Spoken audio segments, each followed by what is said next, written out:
হাসিনা যাকে পছন্দ হয়েছে যাও তুমি তোমার পার্লামেন্টের মেম্বার, উনি ইচ্ছা মতো বানিয়ে দিয়েছেন, ভোট তো আর হয় নাই।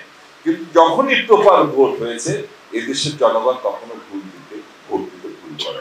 বিগত 15-16 বছর তো আরো খারাপ অবস্থা। এখানে তো আসলে কোনো পিপলস গভর্নমেন্ট ছিল না, এটা জনগণের প্রতিনিধিত্বশীল কোনো সরকার ছিল না। সুতরাং যারা ক্ষমতায় ছিলেন দে ডোন্ট কেয়ার, মানুষ মরলো না বাঁচলো, কোথায় কি বাজারে কি হলো না, মানুষ কি খেলো না খেলো, আমরা নিজেরা তো ভালো খাচ্ছি, নিজেরা তো ভালো জিনিসটি পাচ্ছি। সুতরাং মানুষ লাগে না এসব লাগে, কারণ মানুষের ভোটের কোনো প্রয়োজন ছিল না।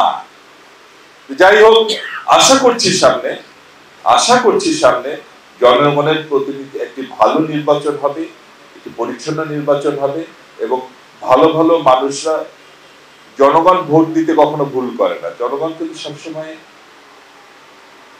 ভোটটা সঠিক দেয়। আমাদের দেশে আমি কয়েকদিন আগে একটা মিটিং এ বললাম যে আমি গর্ব করে বলতে পারি যে আমাদের দেশের মানুষ কখনো ভুল ভোট দেয় না। কারণ এই যে পাশে একটা দেশ, ওখানে দেখবেন যে আজকে যে ফিল্মে ধেই ধেই করে নাচছে, কালকে সে পার্লামেন্টে গিয়ে নাচছে।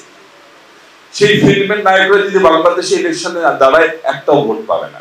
15-16টা বছর ধরে তারা কোনো ভোট দিতে পারে না। একটা ভোট আমরা একটা মানুষকে, এদেশের মানুষকে আমরা ভালো পরিবেশ দিতে পারি না, ভালো স্কুল দিতে পারি না, ভালো হসপিটাল দিতে পারি না। একটা মাত্র অধিকার নিয়ে এসে জন্মগ্রহণ করে, তা হচ্ছে ভোটাধিকার। সেই ভোটাধিকার থেকেও আমরা তাদের বঞ্চিত করছি। 15-16টা বছর ধরে মানুষ ভোট দিতে পারে না।